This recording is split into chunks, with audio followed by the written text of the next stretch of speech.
Henrietta Hen Helps Out on the Farm by Sarah Rathbone. Introducing the farm helpers. Henrietta Hen, housekeeper and adventurer. Molly the Mare, party planner. Sid the Snail, fashion designer. Henrietta received a boomerang from her Australian Uncle Rick. She'd been learning how to throw it, but struggled to perfect her grip. For days the boomerang was thrown and hurled with all her might, yet never once did it return, just disappeared from sight. Now, aiming towards the orchard, Henrietta launched it hard. Just then she heard old Farmer Bond shout out across the yard. "I need all your help today," he said. "Out and about on Bramley Farm I usually manage by myself, but I've gone and hurt my arm." "Of course," said the friends, and gathered around. "We're happy to help today." So they listened carefully to Farmer Bond and what he had to say. "Henrietta, you can drive a tractor, and that will help a lot. We need to get these apples in before they start to rot.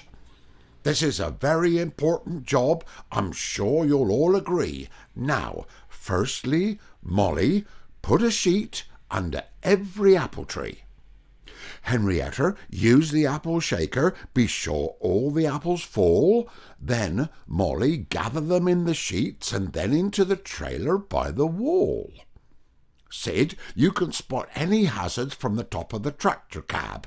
Let's get these apples safely in before they all go bad." Out in the apple orchard, they all worked well together. It really was the most perfect apple-picking weather.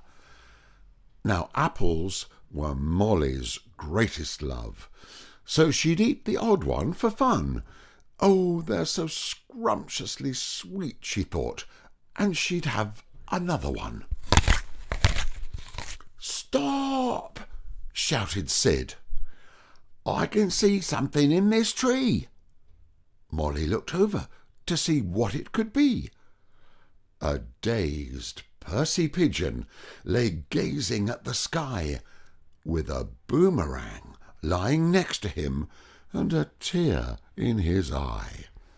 They helped poor woozy Percy down and sat him below the tree. Henrietta grabbed her thermos flask and poured him a sweet cup of tea. "I'm so sorry, Percy. I think my boomerang knocked you clean out of the sky. I've been learning how to throw it, you see," said Henrietta with a sigh. Meanwhile, Molly chomped up every apple that she found lying around. It was so much easier eating them than collecting them from the ground. Now the apples they had harvested filled the trailer to the top. Farmer Bond would be so happy with such a bumper crop. "I feel much better now," said Percy. "So much better that I must fly." Henrietta apologized again for knocking poor Percy from the sky. Meanwhile, Molly's tummy had started to ache. Rumbling and gurgling all afternoon, she had eaten too many apples and was expanding like a balloon. "You need to roll around," said Sid, "and maybe go off for a run. Your tummy has filled up with gas, which needs to escape from your bum." The friends returned home to their barn. After Molly had gone off for a time, she galloped home and pranced and rolled, as deflated she now felt fine. "It's only now occurred to me," said Sid, "what I found down by the barn. Yes, your boomerang, Henrietta, where the farmer hurt his arm." "Oh, no, that's 2 friends I've injured," cried Henrietta.